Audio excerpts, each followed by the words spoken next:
Thanks so much, Naomi. Definitely not an urban designer. In my work life, I've mostly been in the homelessness sector, and now I help run a startup. And the point of that startup is making it really easy for tenants to create, launch, and then manage their own housing cooperatives. In my private life, I've been fortunate enough to live in some really chaotic but amazing, wonderful, and as we'll get to, healthy housing cooperatives. And I've also rented some absolutely rancid housing from private amateur landlords, which is, I'm hopelessly biased, but I'm really happy to be here. In particular, we've just got some funding to sort of speed up the startup and try and accelerate the growth of the community-led housing sector. So I was really keen to come to this event, and if it's speeding up, we want to kind of get some perspectives and make sure it's speeding up in the right direction. So housing cooperatives, to do some jargon busting, they come in a bunch of different shapes and sizes, and they've changed over time. But you can imagine them as sort of like a formal legal structure. It's quite bureaucratic. You send paperwork off to the government and £1, and then you're an entity and you can enter into contracts. But it's much easier to understand it as a deliberate power structure, which lets the people who actually live in a home take on power in that home, take on operational control, democratically control that home together. No individual member privately owns a home, but all of them can say, this home is ours collectively. They're not magic, they're not perfect, but I want to convince you in the next 3-ish minutes that they have some superpowers, which is interesting for the theme today. So I mentioned some really crap housing. The first private rental accommodation I had in London was fairly emblematic of this. We spotted that there was a tiny little leak in the main kind of corridor into our home. Everyone in the house was fortunate enough to be in work. Even some of us, not me, were good at DIY. We could have fixed it with like 300 quid in a week. By the time we managed to convince sort of letting agents and intermediaries to tell a fundamentally amateur landlord about it, it was a huge problem. It was a £10,000 problem. We had mushrooms growing out of our walls. Half the house had moved out. It is fundamentally an unsafe, unhealthy place to live. No one in that system is evil, but there's some systemic incentive problems that we can solve. So we know that crap housing is really bad for health, and we actually know that homelessness is completely catastrophic for health. But there's a different way of understanding this. Healthy housing is actually quite a hard thing to do. Like about a quarter of the room, I've been on sweaty trains today to a social housing conference in Manchester, listening to really smart, creative, engaged people who work in CNRs trying to solve things like fire safety, air quality, making sure there's space for kids to grow up. And even with all this effort, millions of pounds and some interest in new technology, it's still really hard. There's hundreds of thousands of social rented homes that struggle with damp and mold. It's not that people are evil, it's not that they're stupid, it's that it's a hard job. And yet we expect in this country amateur landlords to do this job as a sort of side hustle, which is just completely bizarre. It's, again, not evil, they're not stupid, but it's like an accountant, he's called Steve, his mum died, he has a house. It's like going to your neighbour and asking them to do a kidney replacement. It's completely inappropriate, and it's like a uniquely UK pathology that we've let it get this far.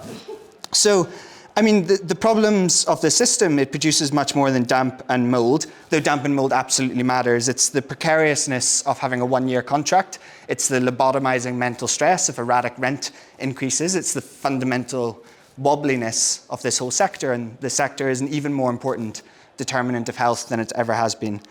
I'm just going to get my figures right. So in 2011, just before I personally entered kind of sorting out my own housing, the private rental sector, PRS, took over the social housing sector. There's now 4.5 million households across the UK.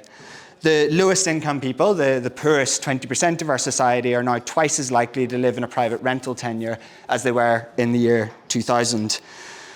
These tenures are half as long on average as social housing, and now, unfortunately, losing your private rental sector tenancy is by far the single biggest determinant or single biggest cause of statutory homelessness in the UK. So we could try and turn the clock back, and I would love to see a resurgence of social house building. And bouncing off Claude, I agree it's infrastructure, but you could argue with the health theme that it's actually evidence-backed public health infrastructure, not just housing. The nerds have done their PhDs, we know the numbers, we know that this stuff works. But we're not limited to just trying to turn the clock back. Those buildings aren't just numbers and political manifestos, but they are hard to build. It is quite slow. So I'm going to argue that we could, and maybe even we could do this alongside new social housing, create a new option. I believe housing cooperatives are the most promising route to a housing system that upholds people's health. The good news is they already exist. They were invented in this country. In other countries, they've been a huge hit. If you go to Copenhagen, 1/3 of homes are in cooperative ownership. Go to Zurich, it's 20% of people, not 20% of tenants, 20% of all people. It's not magic, it's not perfect, but it is normal. Housing remains a hard job, and co-ops aren't magic, but if something breaks in the house, you're able to collectively fix it together. The first housing cooperative I lived in, whenever there were problems, you talked about it, you had a meeting, and you got on with solving it. It doesn't mean you have to solve everything yourself, but our cooperative members don't need to reinvent the idea of a plumber, and they definitely don't need some fancy tech company reinventing the idea of a plumber. They need plumbers to be taken out behind this sort of infantilizing paywall of letting agents and intermediaries that don't have the right incentive structure to do a hard job. So I'll just close with the story of the first housing cooperative that our members at Roost were able to get going. It started in Sheffield in January of this year. It's a beautiful, historic 48-bedroom building in the heart of Sheffield. Really interesting history that would take more than 4 minutes. When we moved in, there were a number of problems. It's a tall building, so you couldn't open the windows more than a crack, which is fine if you think about it, but no one had. All of the washing machines had broken, but letting agents who are under-resourced, under-trained, and just trying to hit their monthly targets realize you don't actually have to replace the drying machines and the washing machines. That's not legally mandated, so it didn't get done. And then all of the heating broke because it was on this very childish schedule, which works if you have a 9-to-5 job, but not if you're an adult who works nights or lives in a different time zone.